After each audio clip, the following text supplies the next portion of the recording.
شخص کو حضور نے دیکھا، اس نے میلے کچالے کپڑے پہنے، تو حضور نے ٹھنڈی آہ بھری، فرمایا کاش یہ دھو کے کپڑے پہنے۔ ایک شخص کو دیکھا بال بکھرے ہیں، کنگھی نہیں کی، تو حضور فرمانے لگے کاش یہ کنگھی کر لیتا۔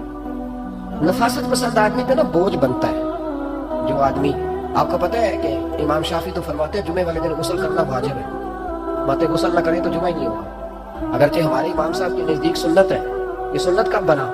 ایک دن بہت سارے لوگ اپنے اپنے کام سے اٹھ کے مسجد میں آ گئے، مسجد نبوی میں۔ کوئی کسان تھا تو کھیت سے اٹھ کے آ گیا، کوئی مزدور تھا تو مزدوری سے اٹھ کے آ گیا۔ تو مسجد میں جب بہت سارے لوگ جمع ہوئے نا تو بعض لوگوں کو دقت محسوس ہوئی، تو رسول کریم علیہ السلام نے فرمایا کتنا ہی اچھا ہو کہ تم جمعے والے دن نہا کے آیا کرو۔ بس وہ صحابہ کا مزاج ہمارے والا نہیں تھا کہ تفصیل بتائیں، حکمت بتائیں، ملے گا کیا، ثواب کتنا، نہ نہائے تو گناہ، یہ کوئی نہیں۔ حضور نے کہا کہ نہا کے آؤ تو کتنا ہی اچھا ہے۔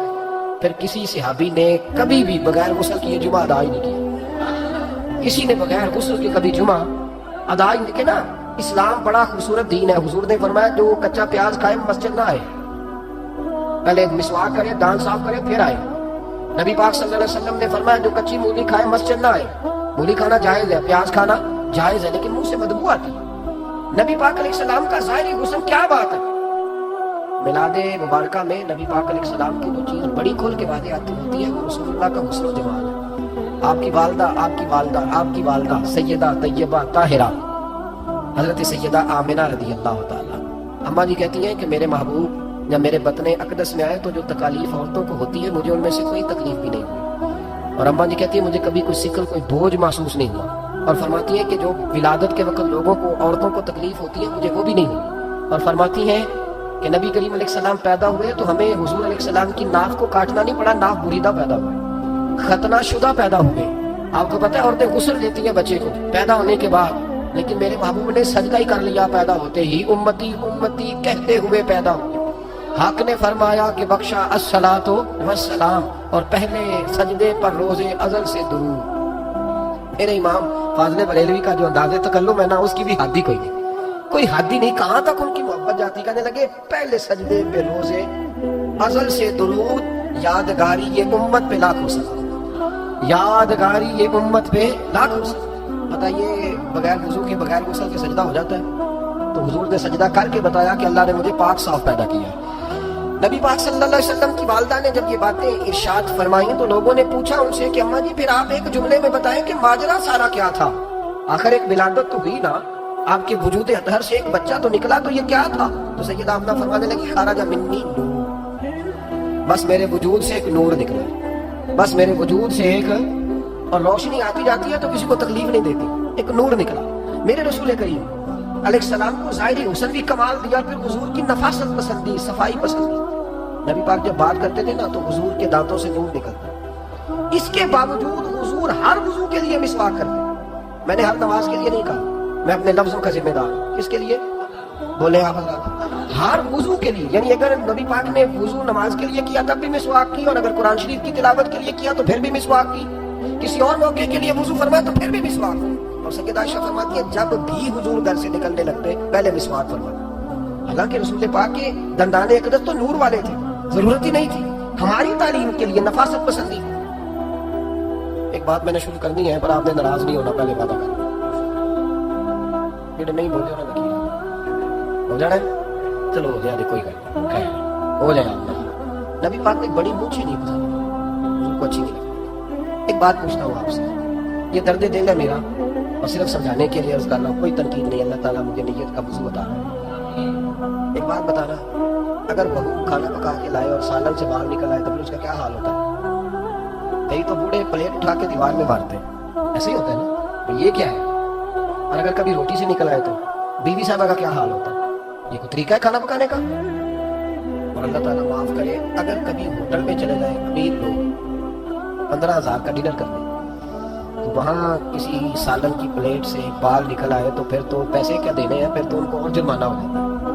یہ تو سارے بال نکل آئے تو مشکل، اور ویسے بھی جو نفاست ہے نا طبیعت کی اس پر بوجھ بنتا ہے، بال کھانے میں ہو آٹے میں ہو تو بوجھ بنتا ہے۔ تو بڑی مونچھوں والا دوست بھائی بزرگ جب پانی پیے گا تو بال پانی میں جائیں گے کہ نہیں جائیں گے؟ حکیم اور ڈاکٹر کہتے ہیں کہ کینسر کے مرض کا خطرہ ہے۔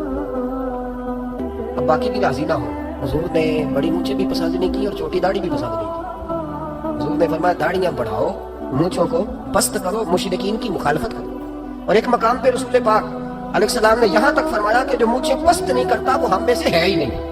इतने सख्त लफ्ज। एक सहाबी थे, आप यकीन करें ना, कई दफा दोस्तों को कहना पड़ता है और कई दफा ना मुझे महसूस होता है कि यार हम रोज ही कहते हैं, लेकिन कहते पता क्यों है कि बोझ बनता है वो बंदा जो इस तरह की तबाह के साथ आता है। हुजूर ने पसंद नहीं किया। एक शख्स नबी पाक के सामने आया, काजी अब्दुल दाइम साहब ने लिखा है, बड़ी खूबसूरत बात लिखी है। कहने लगे हुजूर के सामने वो अक्सर आया करता था तो मूंछें बड़ी थी, हालांकि दाढ़ी भी बड़ी थी, मूंछें भी बड़ी थी। 2-4 दफा हुजूर ने बातों तातुल लफ्ज़ समझाया, कुछ बंदे नहीं समझते। तातुल लफ्ज़ समझाओ या बड़ा खोल के समझाओ, पर बात समझने को तैयार नहीं होते। पता नहीं क्या ऐसा हुस्न है भाई, जो हुस्न नबी पाक ने पसंद नहीं किया वो कभी हुस्न हो सकता है, कभी खूबसूरती हो सकती है। वो किसी का जाती कल्चर तो हो सकता है, पर दीन की तहजीब नहीं। नबी करीम अलैहिस्सलाम ने कई दफा समझाया तो उनकी समझ में बात ना आई। एक दिन वो बैठे हुए तो हुजूर ने एक सहाबी से फरमाया कैंची लाओ। कहने लगे मैं समझ गया कि मेरे साथ कुछ होने लगा। साथ ही हुजूर ने फरमाया एक मिसवाक भी लाना। कहने लगे मैंने कहा बचत हो गई, मेरे तो दांत साफ है। तो ये शायद उसकी बात होने लगी है जिसके दांत भी ठीक नहीं। दोनों चीजें जब आ गई ना तो हुजूर उठे और नबी पाक ने मिसवाक उनके होंठों पे रखी, उसी से होंठों के ऊपर मिसवाक रख के तो ऊपर से हुजूर ने मुझे काटा। फरमाया ये ना ऐसा करो, ये चीज मुझे पसंद नहीं। हुजूर ने नफासत पसंद नहीं।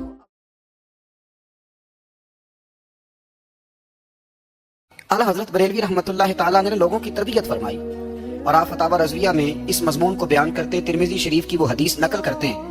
आप फरमाते मुसलमानों इस हदीस को याद कर लो, अगर तुम इसे याद करोगे तो मजबूत हो जाओगे। हदीस क्या है?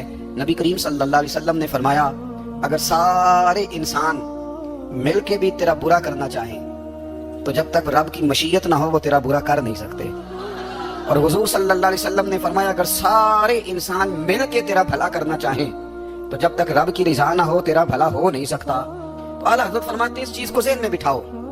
मुसलमानों अपना रुजू अपने रब रसूल की तरफ मजबूत करो। ये क्या बात हो गई कि मैं इससे भी डर रहा हूँ, मैं उससे भी डर रहा हूँ, वो भी मेरे पीछे लग गया। फाज़िल बरेलवी रहमतुल्लाह अलैह इन चीजों से मना फरमाते थे। वो कहते थे ये तो हम मात है, वो हम परस्ती है, हमें इन चीजों से हमेशा बचना है, अपनी आने वाली नस्लों को बचाना है। फरमाया करते थे रब की रज़ा पे जो राजी रहता है अल्लाह उसे सुकून वाली जिंदगी अता फरमाता है। हमारे यहाँ लोग पूछते हैं तबीयत कैसी है, लेकिन यूपी में, सीपी में, लखनऊ में पूछा जाता है कि क्या शिकायत है आपको? कहते हैं जी सर दर्द की शिकायत है। ये उर्दू का एक मुहावरा है। जनाब क्या शिकायत है? कहते हैं जी मुझे कमर दर्द की शिकायत है। फिर पूछने वाले पूछते हैं कि जनाब उस शिकायत का क्या बना? तो सदरुल शरिया मौलाना अमजद अली साहब आज़मी रहमतुल्लाह अलैह फरमाते हैं आला हज़रत को बुखार था तो मैं हाजिर हुआ, तो मैंने कहा हुजूर शिकायत का क्या बना? कहने लगे मौलाना पढ़े लिखे होके तो ऐसी बातें ना करो, शिकायत किससे करनी है? रब ने जिस हाल में रखा है बड़ा ही अच्छा रखा हुआ है। शिकायत का क्या माना हुआ? अल्लाह ने जहां समझा मुनासिब उसने हमें रखा है। शिकायत क्या होती है? मुझे किसी से शिकायत नहीं। फरमाया करते थे अल्हम्दुलिल्लाह मुझे सर दर्द भी होता है और बुखार भी होता है और मैं बड़ा खुश हूँ। ये वो वाली बीमारियां हैं, ये वो अमराज हैं जो नबियों के कदम भी चूमने आया करते थे। मैं खुशबख्त हूँ कि वो अमराज जो अंबिया के पास आते थे, सर दर्द और बुखार, वो मुझे लगते हैं। अपनी जिंदगी को रज़ा वाली जिंदगी बनाया। यकीन बड़ा कामिल था मेरे आला हज़रत का। इमाम गज़ाली ने हदीस लिखी है, नबी करीम सल्लल्लाहु अलैहि वसल्लम ने फरमाया यकीन इस तरह सीखा करो जिस तरह तुम कुरान सीखते हो। आज मेरे दौर का सबसे बड़ा मसला यकीन की कमजोरी है। मुसलमान कच्ची पक्की सोचें सोचता है, कमजोर कमजोर जुमले बोलता है, इसको दुनियादारों के वादों पर इत्माद जल्दी होता है, लेकिन माज़अल्लाह अल्लाह रसूल के वादों के बारे में ये कई दफा शकूक का शिकार होता है। इसे समझना चाहिए। फाज़िल बरेलवी एक पुख्ता यकीन वाली शख्सियत थी, पुख्ता यकीन वाली। बरेली शरीफ के दाएं बाएं ताउन का मर्ज फैल गया तो आला हज़रत फरमाते हैं मेरे मुंह में भी कुछ गिल्टियां निकल आईं। तो बाज लोगों ने कहा शायद आपको भी ताउन हो गया है। आला हज़रत रहमतुल्लाह अलैह फरमाते हैं जो सबसे बेहतरीन तबीब था वो लाया गया, उसने मेरा मुंह देख के गिल्टियां देख के कहा आपको तो ताउन का मर्ज हो गया है। तो आला हज़रत फरमाने लगे मुझे सारी बीमारियां लग सकती हैं, ये नहीं लग सकती। उसने कहा हकीम मैं हूं कि आप हैं? फरमाया नहीं आप ही हैं, पर ये बीमारी मुझे नहीं लग सकती, ये मुझे हो नहीं सकती। उसने इसरार किया तो आला हज़रत रहमतुल्लाह ताला अलैह उसको कहने लगे मियां तू जो मर्जी कर लेकिन मुझे ताउन का मर्ज नहीं हो सकता, ये बात तय है। वो नाराज होकर चला गया। अब ताउन की जो गिल्टियां होती थी ना वो बड़े बड़े महीनों नहीं जाती थी, तकलीफ रहती थी। आला हज़रत कहते मैंने उसी रात ना थोड़ी सी काली मिर्चों का सफूफ बनाया और मिसवाक में रख के जब मुंह के अंदर छिड़का तो थोड़ा सा खून निकला और मेरा मुंह बिल्कुल ठीक हो गया। सवेरे मैंने कहा बुलाओ ना अपने हकीम को जो कहता था ताउन हो गया है। तो लोग कहने लगे हुजूर आपको वैसे कैसे पता था ताउन नहीं है? फरमाने लगे पता इस तरह था कि अल्लाह के रसूल सल्लल्लाहु अलैहि वसल्लम ने एक दुआ इरशाद फरमाई है, फरमाया किसी मरीज को देख के पढ़ लो अल्हम्दुलिल्लाहिल्लज़ी मिम्मब्तलाका बिही वफद्दलनी अला कसीरिन मिम्मन खलका तफदीला। हुजूर ने फरमाया किसी बीमार को देख के, मुसीबत वाले को देख के ये दुआ पढ़ो, तुम उस मुसीबत में शिकार नहीं होंगे। फरमाने लगे मैंने ताउन के मरीज को देख के दुआ पढ़ ली थी, तारे टूट सकते हैं, चांद गिर सकता है, सूरज अपनी जगह छोड़ सकता है, पर मदीने वाले महबूब की बात गलत नहीं हो सकती। ये मेरा यकीन कामिल है, साढ़े नबी दी जुबान साढ़े वास्ते कुरान, ये बात गलत हो सकती? मजबूत यकीन फाज़िल बरेलवी का, मजबूत नजरियात। आला हजरत रहमतुल्लाह तआला अलैह से किसी ने कहा किस तरह के मोमिन है, किस तरह के मोमिन है? तो आला हजरत फरमाने लगे मेरा दिल चीरो, उसको खोलो, एक तरफ ला इलाहा इल्लल्लाह लिखा होगा, दूसरी जानना मुहम्मद रसूलुल्लाह लिखा होगा। खोल के देख लो, एक तो यकीन की, फिर दूसरी बात, खुश्क लोगों को जिंदगी गुजारने का मजा कोई नहीं आता। जिंदगी गुजारने का मजा उसे ही आता है जिसे किसी से प्यार हो जाता है। बाकी ना देखे ना, एक बंदा जबरन एक शख्स बच्चे पालता है, वो कहता है ये मेरे लिए क्या मुसीबत है 5 बच्चे, और एक शख्स को बच्चों से प्यार हो जाता है, वो जवान भी है, खूबसूरत भी है, पर ईद पे कपड़े नहीं खरीदता, बीवी से कहता मैं पुराने पहन लूंगा, पर बच्चों को नहीं ले दे। तो भाई तेरी ख्वाहिशें मर गई हैं, तेरी खूबसूरतियों की तरफ जाने की आरज़ुएं खत्म हो गई, तो कहने लगा सारा कुछ है पर बच्चों से प्यार जो हो गया। आला हज़रत रहमतुल्लाह अलैह बहुत बड़े फलसफी थे, मंतकी थे, बहुत बड़े साइंसदान थे। यहाँ बड़ा संजीदा इज्तिमा है, मैं बड़ी खास बात करने लगा हूँ। सारे साइंसदान कहते हैं जमीन घूमती है। आला हज़रत ने इतनी मोटी किताब लिखी है, जमीन साकन है।